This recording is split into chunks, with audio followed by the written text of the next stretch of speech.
राजधानी दिल्ली में लगातार हो रही बारिश ने कहर ढा रखा है। सड़कें, घर, गलियारे सब जलमग्न हो रखे हैं। इस बीच शनिवार को हुई बारिश के बाद ओल्ड राजेंद्र नगर इलाके में एक फेमस कोचिंग सेंटर में एक बेहद दर्दनाक हादसा सामने आया। दरअसल भारी बारिश के बाद कोचिंग इंस्टीट्यूट के बेसमेंट में पानी भर गया। बेसमेंट में अचानक पानी भरने की वजह से कई छात्र फंसे रह गए। घटना की सूचना मिलते ही दिल्ली फायर विभाग और एनडीआरएफ की टीम राहत बचाव कार्य के लिए मौके पर पहुंची।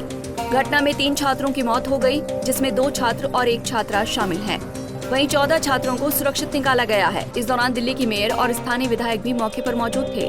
बेसमेंट में लबालब पानी भर जाने की वजह से फंसे हुए छात्रों को खोजने के लिए एनडीआरएफ के गोताखोरों की मदद ली गई। इसके साथ साथ फायर ब्रिगेड की टीम भी रेस्क्यू अभियान में जुटी रही। जानकारी के मुताबिक पूरा बेसमेंट लबालब भर गया, जिसकी वजह से रेस्क्यू ऑपरेशन में दिक्कत आई। बेसमेंट में भरे पानी को बाहर निकालने के लिए बड़े बड़े मोटर लगाए गए। तो वहीं दिल्ली सरकार ने घटना की मजिस्ट्रेट जांच के आदेश दिए हैं। हादसे के एक दिन बाद एमसीडी मेयर शैली ओबेरॉय ने इस मामले में सख्त कार्रवाई के निर्देश दिए हैं। उन्होंने एमसीडी कमिश्नर को निर्देश दिया कि दुखद हादसे की गंभीरता से जांच कराई जाए। आम आदमी पार्टी ने एक्स पोस्ट के जरिए इसकी जानकारी दी है। जैसे ही मुझे इस घटनाक्रम का पता लगा, मैं मौके पर पहुंची। वहां पर देखा कि एनडीआरएफ की टीम जो है ऑलरेडी रेस्क्यू ऑपरेशन कर रही थी और ये सबसे दुख की बात है कि 3 बच्चों की मौत हो गई। और अब जैसे ही इस घटना के बाद अब मैंने कमिश्नर एमसीडी को एक लेटर लिखा है, जिसमें आप देख सकते हैं कि हमने 2 निर्देश मैंने दिए हैं। पहला, दिल्ली में जितने भी कोचिंग सेंटर्स हैं जो उन बिल्डिंग्स में चल रहा है जो एमसीडी के जुरिस्डिक्शन में आते हैं और बेसमेंट में बायलॉज के अगेंस्ट या नॉर्म्स के अगेंस्ट ऐसे कोचिंग सेंटर चल रहे हैं, उन पर सख्त से सख्त कार्रवाई हो, उन पर एक्शन लिया जाए। दूसरा, और अगर इस मामले में जो कल राजेंद्र नगर में हुआ कोई भी एमसीडी अधिकारी अगर जिम्मेदार है तो उस पर भी सख्त कार्रवाई की जाए। देखिए, मुझे लगता है जब ऐसी दुखद घटना होती है तो हमें ब्लेम गेम नहीं करना चाहिए, ना आरोप और प्रत्यारोप करना चाहिए। हमें कार्रवाई करनी चाहिए, जो भी इसका जिम्मेदार है उस पर सख्त से सख्त एक्शन लेना चाहिए। और ऐसे कोचिंग सेंटर्स बेसमेंट में अगर इलीगल तरीके से वायलेट करके नॉर्म्स को, बायलॉज को वायलेट करके चल रहे हैं, उन पर एक्शन होना चाहिए। तो वहीं हादसे पर राजनीति भी शुरू हो गई है। नई दिल्ली सांसद बांसुरी स्वराज ने आम आदमी पार्टी को घेरते हुए इस हादसे का जिम्मेदार बताया। माननीय मुख्यमंत्री अरविंद केजरीवाल जी की निकम्मी सरकार ने एक गुहार नहीं सुनी स्थानीय लोगों की। बार बार पिछले 1 सप्ताह से माननीय विधायक दुर्गेश पाठक जी को बोला जा रहा था कि नाले की डिसिल्टिंग करवा दीजिए, नाले की सफाई करवा दीजिए। आपके पीछे आप ही देख लीजिए, अभी भी 2.5 फुट पानी सड़क पर है। यही पूरा का पूरा पानी जाकर बेसमेंट में फिल हो गया है। आप जानते हैं डाइवर्स की जरूरत पड़ी है, तो आप खुद समझ सकते हैं कि कितनी गंभीर हालत है वहां पर।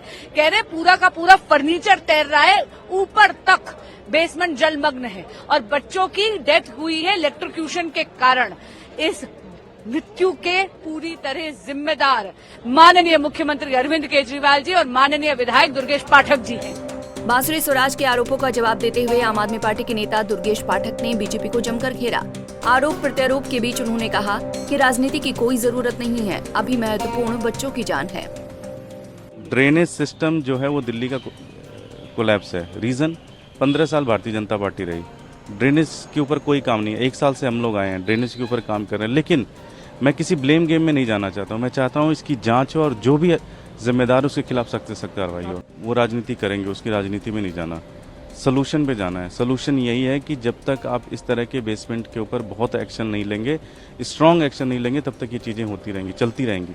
आपको पूरी दिल्ली के अंदर ग्राउंड पे उतरना पड़ेगा, एक एक घर में जाके देखना पड़ेगा। अगर किसी भी बेसमेंट में कोई कमर्शियल एक्टिविटीज़ हो रही है तो उसको बंद कराना पड़ेगा, उसको सील करना पड़ेगा। इधर हादसे को लेकर नेता विपक्ष राहुल गांधी ने अपने सोशल मीडिया अकाउंट एक्स पर पोस्ट करते हुए अपनी संवेदनाएं व्यक्त की।